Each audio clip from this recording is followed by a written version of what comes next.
Hello everyone. Today we talk about how to fix the of Prime Video. Here we go to settings. Then we click on apps.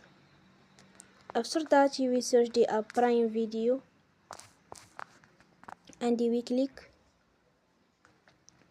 Then you will on for stop. After that you will go to storage.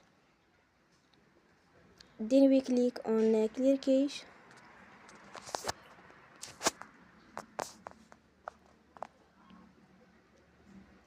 In the end, turn off your phone and you will recharge your phone again.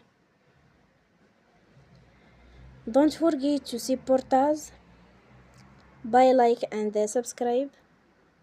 See you next time and thank you for watching.